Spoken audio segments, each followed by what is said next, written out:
figured out where you got the name for the band Blonde in Car. I was stalking you in IMDb, and I saw that you acted in something, and that was your My character. one credit was I was and it was and what's funny is that like people often misspell it and they put blonde with an E. And it's no every it's easy because it's sort of the default spelling. And what I've learned is that the reason my credit on that movie was spelled that way is because it was blonde woman in car. And because when blonde is an adjective, it doesn't have the E. Oh, I learned something today. Woman. So I just kept it without the E because we liked it graphically better. And now I have a problem with everyone who's spelling it. But yeah, I can't believe you figured that out. But that's exactly where I sort of filed it away. And I don't even know, thought one day, I'll use that for something. It's a fun, it's sort of impersonal in a way that feels kind of interesting that I Yeah, like. but it's a good inside joke for you. And now I've let everybody know what your little joke is. Yeah, I can't believe that. It's so funny. And I got cut from the movie, by the way. I got my Oh. credit survived the movie, but I wasn't in it anymore. But anyway, yeah. So So I want to ask you about I obviously you don't write entirely for sync, but a good portion of what you write is for sync. And a lot of people that really don't understand the sync side of the business are just appalled when they find out that you're basically filling orders, you're writing to briefs, and it's like, oh, I create, and if they don't like it, screw them. Other people I've spoken to love writing for briefs because it gives them some sort of structure. It gives them a platform to work from. Do you have a preference writing, for the muse or writing to in response to a brief? I don't write to briefs almost ever anymore. I learned that that was not fruitful for me, but I write to briefs in a very general way. When I hear a song used as a reference over and over again, and I love it, and I think, oh, I just, this kind of funky sound or this kind of something about the sound of it that I'm excited about, Mm. I will, I will, file that away as something like, so in a way that is a writing to a brief, but it's not like get a brief, write a song really fast and get it, send it back and try and get that job. I did that in the beginning and I never got the jobs. But I do it in a general way. So if people are asking for a song about female empowerment, like, yeah, I care about female empowerment. I want to write about that anyway. And so if I hear, so that is sort of writing to brief, and that people ask for that all the time, but in a general way, because everything we do, I almost always write on spec. So, which means we write a song that we hope someone will use. We own it and we hope someone will choose to buy it. They're not paying me to write it and I own it. So, it's always on spec. So I should be writing things that I will hope will find a home in the universe. So I do pay attention to briefs, particularly when I see the same thing over and over and over again. If I hear about that K-Flay song, oh my God, that incredible song about Cut. Oh God, I was in love with it. I mean, nothing will be as good as that song, but like that kind of just total badass girl, like, yeah, I want to write that. I want to write something that has some of that swagger in that particular way. So I take my cue from these things, but I don't try to hit that target specifically and get that job anymore. While I we're try on the to have the subject, song they're going to want. while we're on the subject of female empowerment, it's a thing for me. I've got four daughters that range in age from 20 years old up to 40 years old. And it's always broken my heart as the owner of Taxi when, let's say, we reach out to one of our female members because a music supervisor loves the song, but they want an alt mix of it, maybe a stripped down version. And the woman says, oh, I've got to wait for my boyfriend to come home or my husband to come home because he can mix it. Now, nobody ever questions that women have equal skills, let's say in graphic design or many other things that you can do with a computer. And I've always been baffled by the fact that audio, which is now done almost entirely on computers, is something that's unappealing to women or, women can't grasp it. I don't know what the situation is. Do you have any insight, being somebody who's been on, the buyer side of the industry, the seller side of the industry, one music and one film, why it is that women don't feel comfortable as men do doing the engineering and production work? I'm baffled. I don't know that you know the answer, but as long as we're on subject of female empowerment, and I want more women to be empowered so they don't have to wait for their boyfriend to come home. Right. Well, I do. I care about it too. And I have barely worked with any female producers, and I want to. I think it's changing. I think that there are more and more women doing this all the time, and I think it will improve.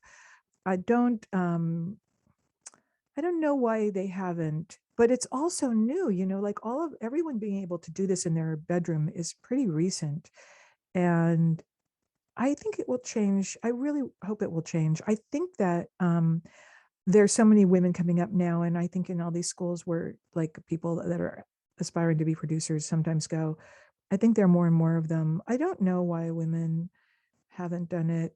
um i I want them to, but it's one of those things that the world is changing for women right now. I hope as much as I mean, it feels like that's happening. Yeah. And as much as, I mean, when I worked in film, there were no women directors. There were none. There were no women cinematographers. There still aren't. And, you know, why? Is it because they've been shut out? Yes, to a great extent. And is it because they weren't drawn to it? Maybe. But I think the way women see themselves is changing rapidly. And I think the more you have role models, I pray that it changes quickly, and it feels like it will. I don't really have a good answer for why there haven't been. I mean, you could extrapolate like something about it being a little nerdy and why girls don't play games, but then I think girls are gamers now. So I don't know Definitely. exactly. I think it's funny because I am new to all of this technology, but I love watching my producers work. And one of the things I said to myself is that in the year 2020, I would learn Logic and I would learn how to produce my own vocals for Blonde in Car. And I don't really think I was going to make myself do it, but then COVID happened and I kind of had to. And so I learned it, and it's been very empowering. And instead of like approaching my computer and this little studio room I'm in with dread and fear that the technology was going to, like mess with me. I feel now that I get to play, and part of it though, I watched Brendan, who's my partner in Blonde and Car, and he's our producer, and I watched the way like he'd get Melodyne. He wouldn't really read about it. He would just sort of press things, Yeah.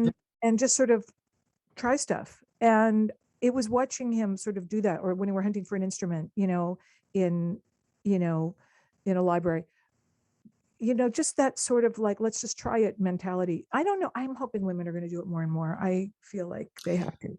I can think of a couple of Taxi members who are highly accomplished female producers and badass musicians that I will make a point to Oh, introduce. please do put me with them. I would really love it. Both of them actually were on a panel I did on this very subject about 3 years ago, 4 years ago at the rally, and I have tremendous respect for both of them.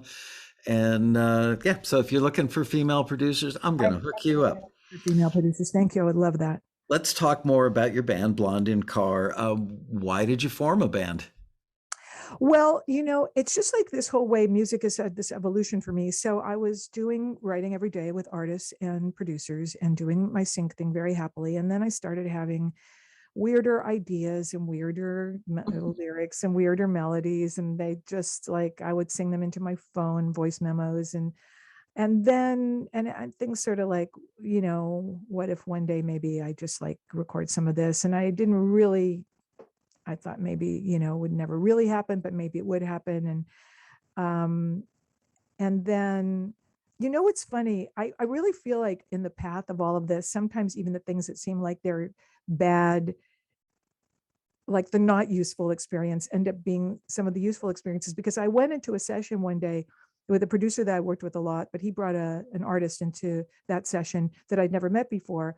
And she was really like, I'm not going to name names. She was a pretty unstellar everything. She didn't write. She couldn't sing. She was on her phone the whole session. I wrote the song myself because the producer just kind of provided a little bit of a track. I wrote the song. she would sort of like things. And so we'd keep going that direction. She'd sort of nod or not nod. And then getting her to just like to get a vocal out of her so that we would have a scratch vocal so the producer could produce out the track. I mean, it was like pulling teeth, and she was, she didn't have pitch, she didn't have anything. And I walked out of that session just going, I mean, what in the world makes her think that she's the singer, that she should be the artist in that room? And I thought, oh my God. So I'm thinking that because I'm not Lady Gaga, that I, could never be the singer in the room. And, but maybe one day I will. So that all was sort of been rumbling around in my brain one day. And then I went into a session with who became my partner, Brendan Ferguson, more Brendan, who I'd never written with before. I brought an artist in that I had never written with either. So we were all new to each other. And the artist came really late. And so Brendan and I got to talk about music for a while. And unlike almost everybody that I write with, everyone's really into mainstream pop. And so you talk about the new Ariana song, or you talk about, mainstream pop. And Driver's License. Yeah. but he was into indie rock, and we were talking about Daft Punk, and we were talking about the Sundays and music that we loved. And he was like the first person I'd ever met that had that taste. And he was so easy to talk to, and a really cool guy and a good producer. And I kind of thought, maybe next time I write with him, I'll just bring the song. And I proposed that, and he said, okay. So I went there, and it's kind of sweet. We're having our anniversary because the first day I wrote with him was a couple of days ago, 2 years ago. And then on August 21st was the day I came back for that second session. And it was just him and me. And I brought him this little voice memo that I'd recorded him to my phone in Nashville like a year before. And he liked that. And I started singing it, and we wrote the rest of it. And that's a song called Who's Gonna Love That Girl that became our first song that we released in May of 2021. And it came out really beautiful. It's still our biggest song. It just crossed 150,000 streams on Spotify. And it's really cool. And so we loved doing that, and we just kept going. And now and because I'm like a worker bee, again, like one day, he had a studio in the garage, and his roommate, and he shared it. And one day the roommate wasn't finished with his session. So we were sitting around in his kitchen waiting to go in. And I said, so here's what I think we should do. I think we should build up a bunch of songs. I think we should start releasing them once a month. I think we should be called Blonde and Car because it's this cool name. And that's what I want us to do. And he's like, cool. And so we did that. So we started releasing songs in May of 2020. By that time, we had around 3 songs. And we've released a song every month since that time. I think we're on the song. We have a new song coming out next week, which is I'm super crazy about. It's called Another Girl. And Comes out on the 18th, right? On the 18th, it's this coming Wednesday. And I think it's our 16th song in 16 months. And we've got people all over the world writing to us and putting us on playlists, and it's been incredibly fun. And it's kind of the opposite of what I do in sync. The lyrics are quirky and personal. It's chill. So, it's vibey, but it's not the most sync friendly. We have songs now repped by some really cool companies, but we haven't sunk anything yet. But I hadn't started submitting that stuff until recently. I've got to say, I listened to several of the Blonde and Car things, and you have an amazing ability to sound contemporary yet retro. I can hear the retro in there, but it's not like somebody who accidentally makes something more retro than it should be to the point of being dated. It's clearly contemporary and very much in the ballpark of what's happening today. But the retro stuff that you guys have put in there, I think a lot of what I heard would be good for like some trailer applications, because I didn't know that you really didn't give a damn whether it worked in sync or not, which apparently I really wanted to. I think I'm a little shy about it. Yeah. I have to start sending it around more. It's really personal to me. I really love this music, and it's everything I've like. It's a sound that I really care about, and I don't know. I think I'm a little delicate about it, but I got to start sending it around more because I love for it to be in movies or in something. It feels more indie film, but I also know Right. that instrumentals are just groovy. Like we're on all those chill kind of lists, and I know that's we are actually on the college radio chill chart for the last few weeks, which really blows my mind because I love college radio. Like that's where I started. And people write to us from all over, like they love our sound and stuff. And so it makes me very happy. And I'm happy to hear you say that. Please, I would love for it to. I would love for it to be in sync. I got to be more thick-skinned about sending it around. I mean, if you've ever watched trailers for indie films, they're a whole different kind of trailer than what you would see, for a Transformer movie or something big and bombastic with lots of taiko drums and big, dramatic hits and stuff. Yeah, indie film trailers are, I love the word you use about yourself, delicate. Indie film trailers are, coming of age, falling in love, your first breakup, or the loss of something. They're usually very tender. And a lot of what I heard in Blonde in Car, I kept thinking this is great in a trailer for that. So yeah, you Oh, might. saying that makes me super happy. I would love it. That would, I mean, because and that's the other thing. Like, why I would never want to be mean about sync. When you marry picture and music, there's nothing cooler. I mean, there's just nothing cooler. It's like all your senses are exploding when you watch, like, and even in a great ad, when you see, like, we just got, I hope to not, I don't think I can't, I think I can say this. We just got a very cool Maybelline ad. I mean, the whole ad is the song, and it just, you feel good. Like, it's just cool. You just feel happy about what you watch. I don't know. I think when you marry sound and picture, it's incredibly wonderful. Um, and so I would be thrilled if our music could ever be married to picture. And also, of course, want more people to hear it. That was the other thing that I saw when I was doing country and I couldn't see a path. Then I discovered this world of sync, which was like this incredible shortcut, because you don't have to work with a famous artist. You don't have to work with the biggest producer in the world. You don't have to schmooze managers, record companies, or anybody. And yet you can have a song go and be on Teen Mom 2, which is one of the, they use so much music that it's often for people. Yeah, The first sync they get will be on a show on MTV, often on that show, and be seen by millions of people. Millions absolutely. of people are And going to who see that then will search you and find you on Spotify? Yeah, all that stuff. over the place. And what it would take to get your song heard by, if the whole goal, if music is a communication, and what we're trying to do is create, you know, emotional things set to sound that can reach somebody and matter to them.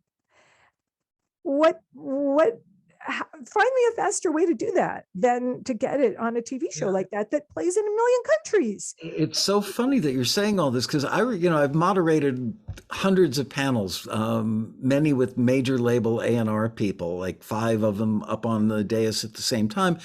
And when I would do a listening panel and they would hear something that they couldn't say what was good or what was bad about it, they just knew that it didn't have any hope for getting a major label cut or being a major label artist. They always said, well, that might work for film and TV because that was an easy out for them. And I just wanted to run up there and bop them in the head and go, you don't know the first friggin' thing about film and TV, because no, that wouldn't work. Their vision of music that worked in sync was it's less good than what we signed for hit records. And that's so absolutely not true. In some regards, it's actually a higher art form because you have to understand what makes picture work and why your music would work with it. You've got to wrangle both of those disciplines. So yeah, I love what you're saying about that. And going back to when you see stuff in a commercial or wherever, how did you feel? How did you lose your sync virginity, as it were? And do you remember the moment, how you felt? Well, what's funny is that when we wrote that first song that was supposed to be in the vein of Fix You, Yeah. and then they used it on Teen Mom, um, I was on vacation. This is going to sound maybe annoying, but I was in Italy, and my friend who I wrote it with texted me and said they're using it on this show. And I was amazed. I couldn't believe it, but I didn't get to see it because I was away. But then they used it again. And one of the things that's super amazing is on Teen Mom, I believe that it's part of their format almost, that they use a song at the very end of the episode. and they use like a minute of it and they play it over the end credits, and they almost treat it like a music video, and it's almost like a little bit of a silent movie recap of the emotional high points of the show. And the second time they used the song, they used it that way. And so it was like over a minute use. And I got sent that by the company, I think.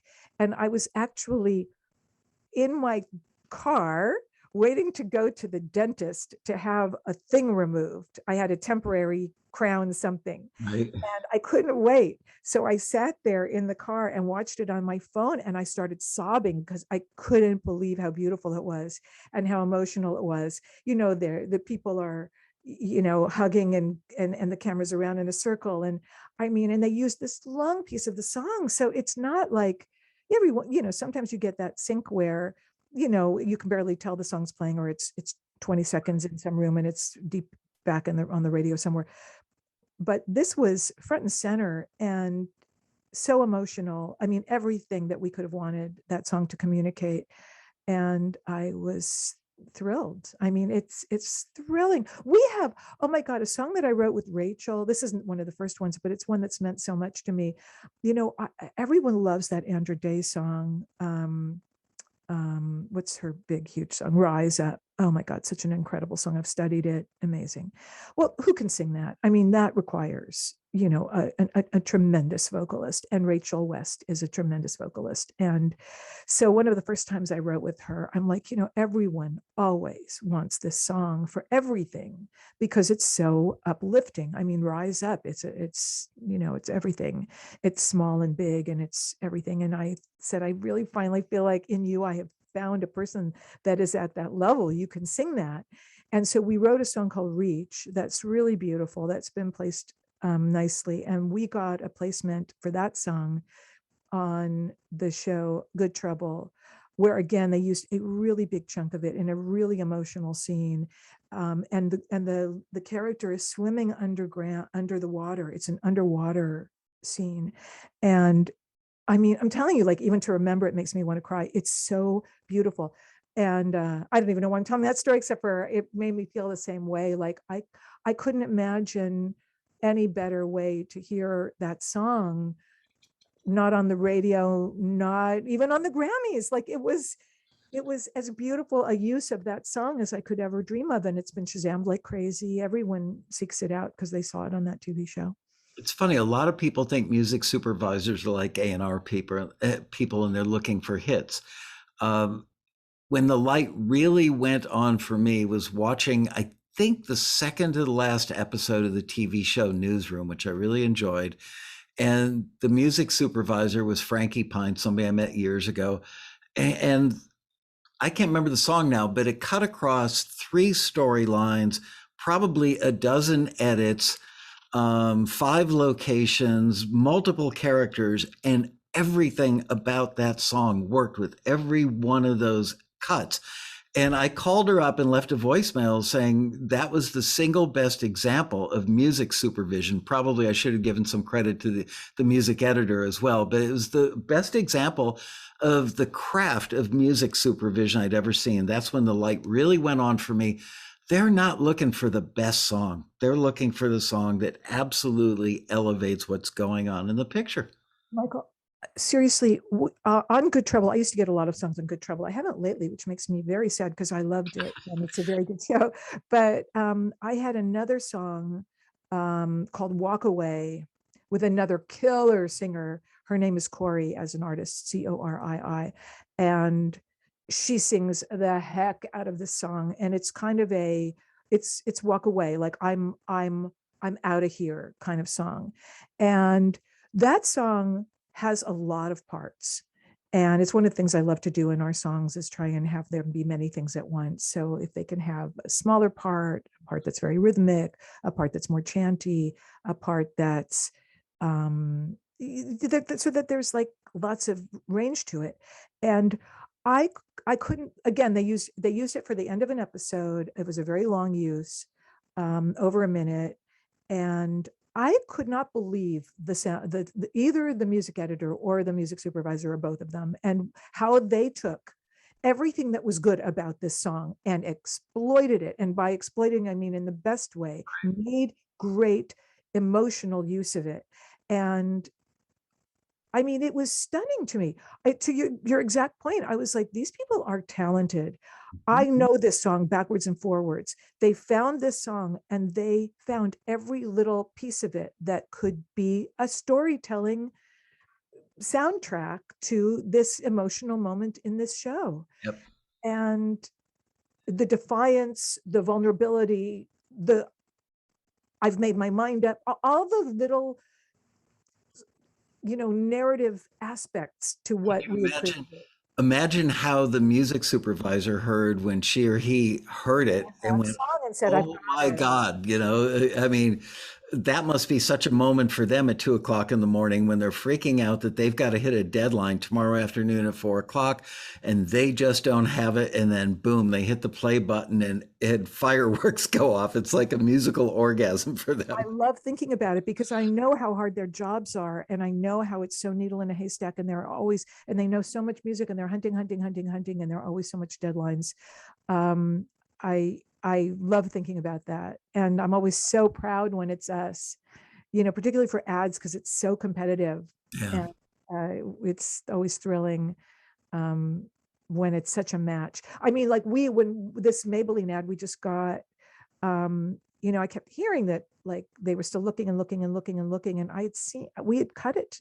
We knew what it looked like to the content of the ad, and we knew how great it was for the ad. And I couldn't imagine anything being better. And it turns out that there wasn't anything better, but they all work so hard. I don't even know the people that work for brands for ads. Honestly, I don't know how they have any brains left because, It's a whole process. I used to be an audio, after I did years of making records, then I became an audio post engineer in New York and worked on with all the big ad agencies of Madison Avenue on an everyday basis for 5.5 years. hard jobs. You've done all, It you was do the like perfect. 1,000 people when you in doing taxi, all you do for taxi, and that was your prior job. Yeah, and all those things came together in the form of taxis. I had the perfect training. But my point in telling you this is that now ad agencies go out and hire very young, very hip people that are on the street, going to clubs, listening to music, pre-COVID, of course, and they want the hippest, coolest people finding the newest, most exciting music. I know because I've got friends at very high levels at ad agencies that when the young people go out and they find this awesome music, then they bring it in and, it goes to the account manager, or account supervisor for whatever brand. Let's say it's Crest toothpaste, just throwing one out there. And they're more cautious, and it's that account is their account, and they don't want to put anything too hip or too far outside the norm because it might offend somebody, on the client side. And then the director or the VP of advertising for Crest hears it and goes, no, no, no, no. So it all gets watered down is the point I'm trying to make. And it starts out with this really cool kind of breakthrough music and ends up with something that's, happy clappy ukulele music once again, because everybody's afraid of going someplace new. And it really takes a brave person at an ad agency and a brave person on the product side, on the company side, to make a decision. And when they do, and it breaks through, everybody else, like a pack of lemmings, will chase that same thing. It's so funny for me to watch because I've been in, on both sides. I've been in the room with the ad agency people and watched them just be scared to make a decision or be brave in the moment. You've seen it, working in film and TV. You can ruin a career with a bad call. You literally can. And so that prevents a lot of great art from being married, a lot of great music being married to picture, sadly. Well, it's funny because I never knew the ad world at all. And so the sort of chain of command of it is still a little bit something I don't fully understand. But the stakes are so high. I mean, there's so much money in that world that I understand why it probably is hard to get yeses, and why it probably anytime things get more and more expensive and there's more, like when you have these brands and those accounts are worth so much to Yeah, agencies, that of course people get cautious. You don't want to lose. The most important thing is not losing that client, keeping them. So being brave in that context is hard because the stakes are so high.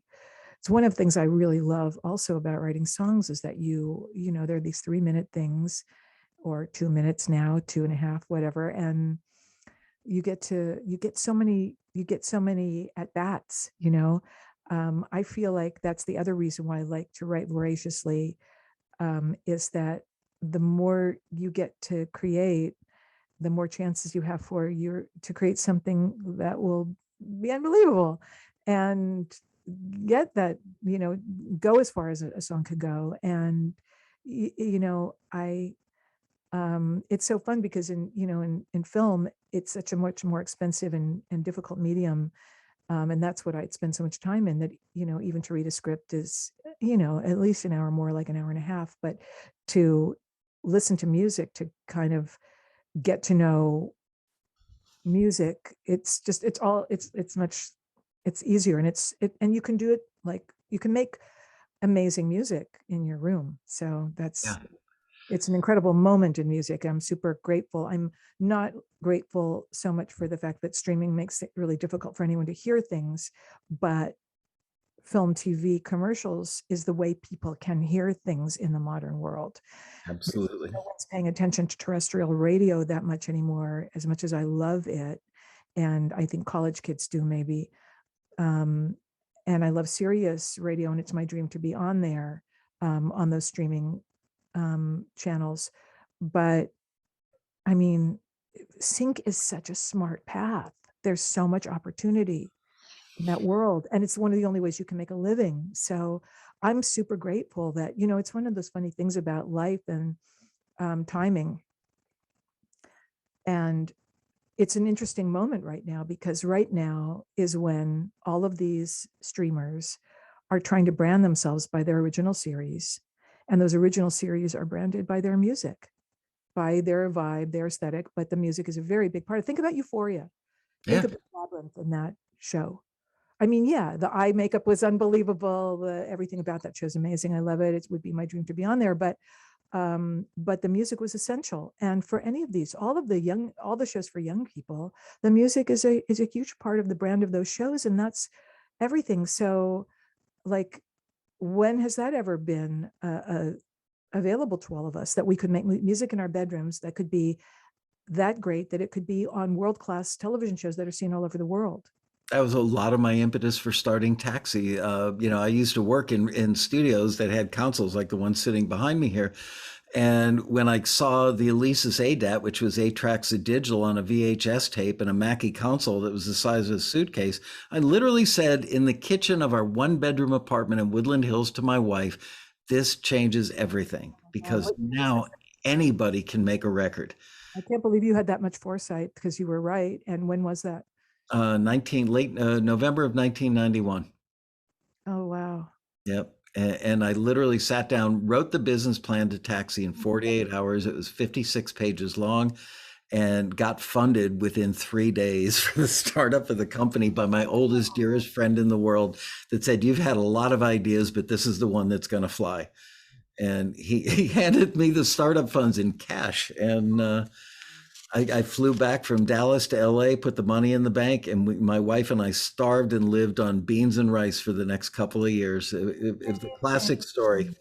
Wow, good for you. I mean, honestly, it's not my strong suit, of seeing the value of future technologies. I mean, really, I'm not good at it, but I'm super grateful. I mean, it's that funny thing, like it's true in film right now too, with digital and with streaming. I mean, never has it been more affordable to make a movie on your phone, but never has it been harder to get any eyeballs on it. Right. So that's the interesting moment. But we are in this big growth moment with all these streamers spending a lot on content, and that will change, sadly. That will, as soon as they beat off all the rivals, and they're only going to be the 4 biggies, then there will be less created, because they won't have to fight so hard to gain, like, foreverness. But it's still growth right now. And there's a lot of opportunity that comes with that, for finding awesome places for music. Absolutely. The good news is anybody can make a TV show. The bad news is anybody can make a TV show. Same thing is true of music. Everybody can do it, and that means the competition is greater, but there are more outlets too. So, it's not such a dark time. Have you ever ever written a song where when you finished it you went, this is the one that's just gonna, everybody's gonna hear it and love it, and it laid there like a locks? And conversely, have you ever had one where you went, not my best work, but it's okay, and that's the one that took off? Or have you not experienced that? What I would say about all of this is when you say didn't take off, I would say didn't take off yet. I believe that these things, I've been like, even Look at Me, which is one of our two biggest songs. And that song, I mean, I genuinely believe that will be in gross going to generate $1 million in the next few years. Like it will become a song that will have made, not that we got it, but that in gross income will be $1 million. I'm certain of that in the next few years with the way it's gone. That song sat around for a year before anyone used it. Wow. I feel like these songs take a year before. I feel like there's this weird little 1 year gestation period for somehow the song to kind of like integrate itself into the libraries and ears and minds and hearts of people.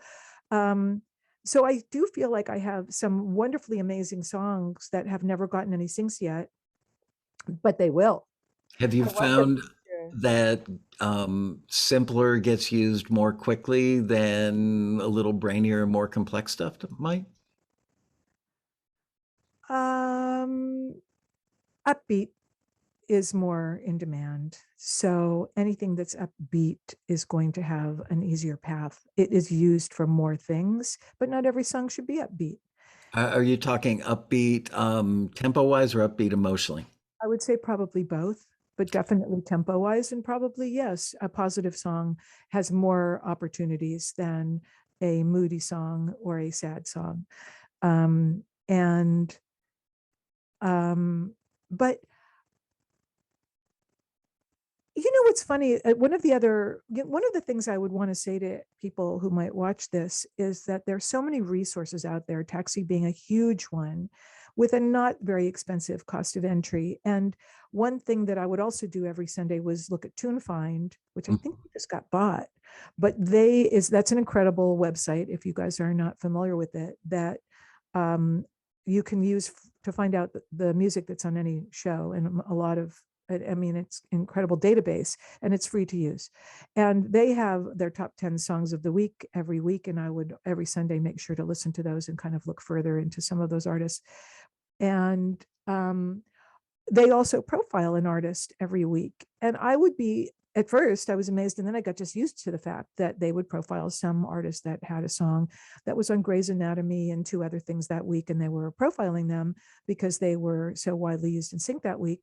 And I was always amazed that the song would be something 3 years old. And they would talk about it. They'd go, yeah, we wrote this 3 years ago. It was on my album, blah, blah, blah. And I'd be going like, that's incredible. That's a 3-year-old song. Why is it the song of this week? But it was so frequently the case. Almost, I would say more often than not, the song was an older song. So I don't think that, what happens, like, I think the goal is to write as good of music as you possibly can, make tons of it, do the best work you can, and do it a lot, and then be smart in every way you can be about getting it to people, and then let the song find its life, because they I don't know, I don't think that these songs are, I don't think that they become not relevant after 6 months or a year. I think that's when they actually start to find their home. I tend to agree with you. You've probably heard this because I know you've been to a road rally or two, and you've been around the taxi community, and really you see in the taxi community what I see. And frankly, the community developed organically, which is the best way for it to happen. I can't say that I had this master plan to build a community. Not that smart. But I'm looking, as I'm talking to you, 3 feet away from me on my desk is a bumper sticker: write, submit, forget, repeat. And taxi members came up with that mantra years ago and then made bumper stickers and gave them out at the road rally. And that's what you're saying is, don't worry. Okay, so I've wrote I've written my greatest thing ever, and why hasn't anybody used it? It's been 6 months. Just keep moving forward and planting. You got to plant a lot of seeds to get a lot of plants. It's so true. And not only that, but it's very easy to be in love with the song you're in the middle of. And you might be in love with the song right this minute, but you're going to write another one a week from now or 2 weeks from now or a month from now that is maybe going to be even more like meaningful to you. And it's just I don't know. I think really good songs get found. I think it's hard to get heard. I'm an ambitious person. I want Blonde in Car to be known to everyone. I want it to be like, I want us to be a household word. I want that music to be heard by people because I think it's really wonderful. Um, I'm impatient, but I also believe that you have to keep making this, you have to keep making the music and doing your best to give it its path and then let it go. Well, I was going to ask you as a final question, do you have any advice for other musicians who'd like to have their careers taking off like yours? But I think you just answered the question. If There you are a have couple any of things, additional advice. that I think are good to think about. One thing that I like to tell people, um, that I think is good advice, um, is that sometimes, like when I worked in film, and I think in any career, there's this expression, networking up. And sometimes you meet people that are like are really good at schmoozing the boss and they don't bother with you. You're like the executive and I always marveled at those people and I always thought, God, maybe I should be more that way or whatever. And then, when I was writing in country and you go to like a seminar and you see the big songwriter and you kind of think, God, would you write with me? No, they're not going to write with you. Your peers are awesome. Your peers are that person. You don't need to do that. Look around you. The person giving that seminar of tomorrow is right next to you, sitting at that table. And so I just want people to not feel the pressure to like try to befriend Luke Bryan. You're not going to befriend the person you see at the open mic that you think has a gorgeous voice, who you feel like, you think, God, I could write with that guy. That would be really amazing. We could write an amazing song together. Write with that person. Your peers are super talented and they just aren't famous yet. So don't feel the pressure to network up, so to speak, and don't not appreciate the people that are your peers, because they're probably awesome. And if they're not awesome, get out a little more. The other thing I would say about advice is just how many resources there are, because go on Taxi, listen to all that stuff. You will start to understand what music is working, what's inspiring to you. Just because something's really successful and sing, it might not be your thing, but I bet there's some stuff that is. Find the subset of the things that are doing really well, that are things that are super inspiring that you'd want to write anyway, but then there's this practical opportunity, a path for them. And and really educate, because I can never believe how much the producers that I work with that are super gifted, and I say, how'd you learn all this? And that they learned everything on either Reddit or YouTube videos. You don't have to go to Juilliard. You don't have to go to Berklee School of Music. I know some incredibly talented people that did, but there's so much available to us right now to learn our craft as music creators, but also into understanding industries that can pay us a living. I think those are two pieces of advice that I think, um, I wish to impart, because I feel very fortunate that there are, when I started this, I was starting from scratch. I had never written a song before I started. And there were these incredible organizations like Taxi, like the Nashville Songwriters Association. Um, and they cost something, but they should, because there are people working there that need to get paid and all of that. But they're worth it. And you meet people, you make your community there, and there's so much opportunity that comes from that.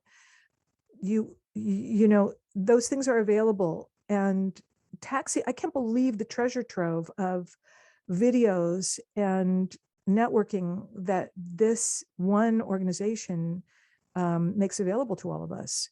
You're not alone. And in music, it is like making your tribe, finding people that you love to make music with. Co-writing is essential, and it should be, particularly when you're beginning, you need to co-write every day. And it's incredible to write by yourself, but you can always do that. Do that after you did your co-write that day. You're going to learn so much from all the people you work with. And I know it's scary in the beginning. I remember being nervous about it, but then oh, you know what? I have one other thing that I think is really cool to mention to people, because it has to do with being nervous. Um, because when I was working in film, and I wanted to start my own company and I wanted to raise money, and I was supposed to go to people like Michael just talked about and say, invest money in me because I'm going to make you money. Like, that was not an area of great comfort for me. It took, I had to work up to it, and I succeeded and I did that. But one of the things that I talked to this woman who was sort of a life coach, and she told me this really interesting thing that I've carried with me. And she said, if you're uncomfortable with what you're trying to do right now, you're uncomfortable getting in front of people and making this pitch, right on, good, be uncomfortable. That level of discomfort means you're in the exact right place. And people who are highly effective, entrepreneurs, ambitious people, love that feeling. They know that when they feel like that, they know they're doing something that's hard for them, and they know they're pushing the envelope. And make friends with it. It's not your enemy. It means you're in deeper water than you're used to. Bravo. That's where you're supposed to be. If you're sitting around feeling super comfortable all the time, shake it up. And I feel like when I'm going into a session that I'm nervous about because the producer is a universal producer or whatever it is, two people I don't know before, and I'm intimidated, will I like be great today? I go, yes, okay, I'm going to lean into that feeling and know, right on. That means, Robin, good on you. I give myself that little pat on the back of like, okay, you're doing something that's a little hard today, right on. Let's do that. And when you do that enough times, you know you will rise to the occasion. And even if you don't, the sky doesn't fall. You Right. on that day, whatever, no one cares. But what you want to be doing things that feel like you're a little bit nervous about them. That's an awesome thing to feel. So don't dread that feeling or feel that it's your enemy. It's your friend, and you want that. That's my advice. That's great advice. I am so thrilled that we've had this conversation. You're delightful, you're wise, you're ambitious, you're kind, you are so many things. And I'm just so proud to have you as a Taxi member, and really, really happy for your success. I'm sure we're going to see a lot more of it in the not very distant future. But thank you for sharing all this wisdom with your fellow members. I can't wait to share this video with them.